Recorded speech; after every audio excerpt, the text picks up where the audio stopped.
warahmatullahi wabarakatuh.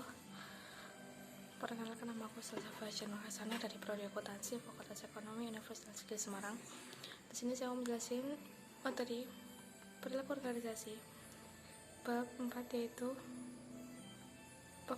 emosi dan suasana hati.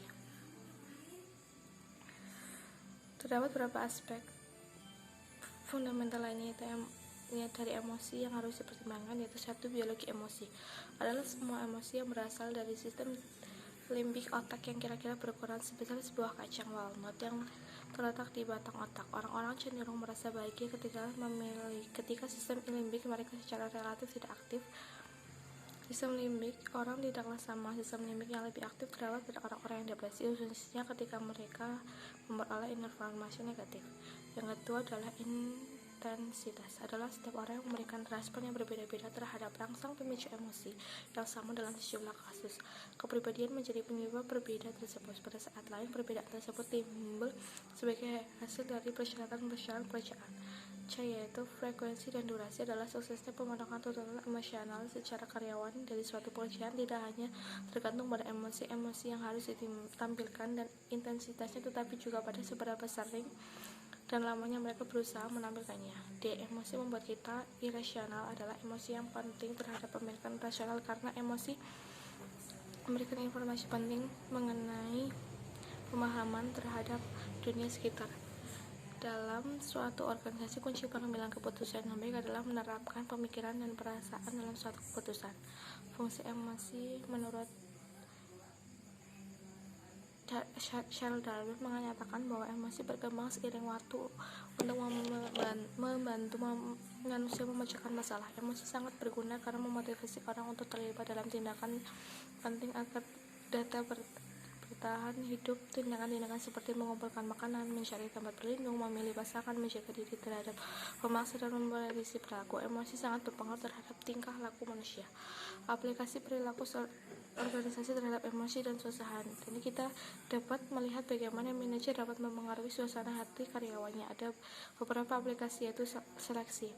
Seleksi itu salah satu implikasi dari bukti uji kecerdasan emosional sampai saat ini adalah bahwa pemberian kerja seharusnya mempertimbangkan sebagai sebuah faktor dalam merekrut pekerja, khususnya untuk pekerjaan yang menuntut tingkat interaksi sosial yang tinggi.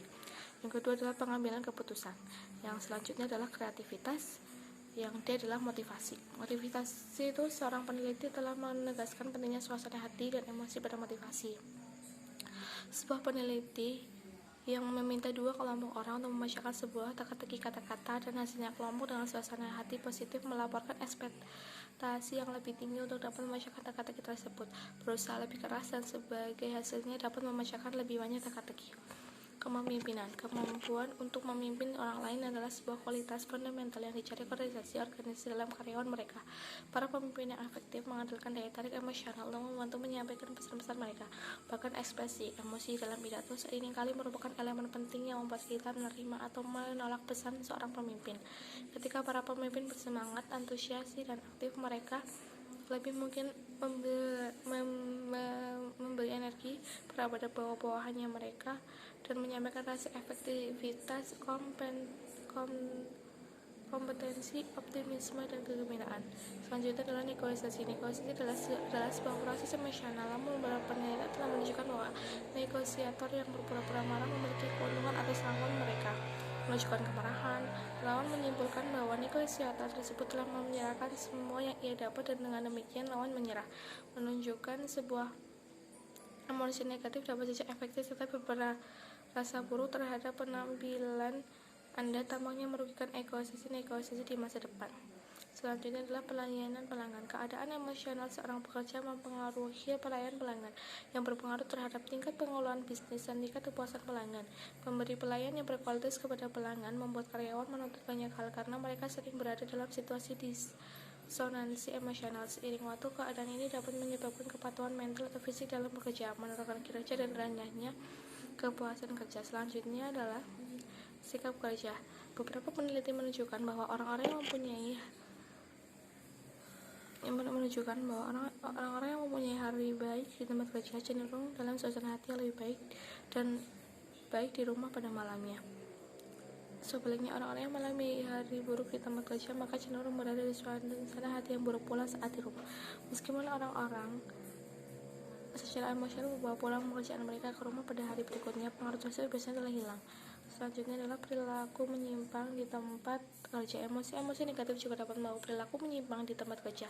Siapapun yang pernah menghabiskan banyak waktu dalam sebuah organisasi menjadi bahwa orang-orang yang sering kali berperilaku dalam cara-cara yang melanggar norma-norma yang ada dalam mengancam organisasi anggotanya atau keduanya. Bukti yang ada menyatakan bahwa orang-orang yang menyatakan emosi negatif, khususnya mereka merasa salah atau mempunyai sikap bermusuhan, terlebih berkemungkinan untuk terlibat dalam perilaku menyimpang di tempat kerja daripada orang-orang yang tidak merasa emosi negatif. Keselamatan dan cedera di tempat kerja. Selanjutnya adalah bagaimana manajer dapat mempengaruhi suasana hati. Sumber-sumber emosi dalam suasana hati. Satu adalah kepribadian. Yang kedua adalah hari dalam seminggu, dalam waktu dalam sehari. Ketiga adalah cuaca, stres, aktivitas sosial, tidur, olahraga, usia, gender, kecerdasan emosional, kasus yang mendukung untuk kecerdasan emosional. Kecerdasan emosional telah menjadi sebuah konsep yang kontroversial dalam perilaku organisasi dan adanya faktor pendukung dan penentu di dalamnya. Antara yang satu adalah kasus mendukung untuk kecerdasan emosional. Memberikan argumen yang mendukung kecerdasan emosional. Yang pertama itu daya tarik intuitif, adalah intuisi yang menyatakan orang yang dapat mendeteksi emosi orang lain, mengendalikan emosinya sendiri, dan mengendalikan interaksi sosial dengan baik, memiliki posisi yang kuat dalam dunia bisnis. Yang kedua adalah kecerdasan emosional, memprediksi kriteria yang berarti bukti menyatakan level tertinggi kecerdasan emosional berarti seseorang akan berkinerja baik dalam kerjaannya. Selanjutnya adalah kecerdasan emosional berdasarkan biologi. Dalam sebuah studi, orang-orang dengan kerusakan di area otak yang mengatur pemrosesan emosional memiliki skor lebih rendah dan ukuran standar kecerdasan daripada orang-orang yang tanpa kerusakan yang sama. Dua adalah kasus yang bertentangan dengan kecerdasan emosional. Yang pertama adalah para peneliti kecerdasan emosional tidak sepakat tentang definisi. Maksudnya ini adalah tidak sepakat tentang definisi. Maksudnya adalah ia merupakan persepsi atas kecerdasan emosional yang berdasarkan kemampuan. Dan selanjutnya adalah kecerdasan emosional tidak dapat diukur. Hal ini dikarenakan mereka berpendapat bahwa kecerdasan emosional adalah sebuah bentuk inteligensia. Selanjutnya adalah kecerdasan emosional tidak lebih dari sekadar kepribadian dengan label berbeda, karena kecerdasan emosional sangat erat kaitannya dengan intervensi dan kepribadian. Sekali Anda mengendalikan faktor-faktor ini, tidak ada lagi hal yang unik yang ditawarkan. Berikut adalah suasana dan emosi. Sekian, terima kasih.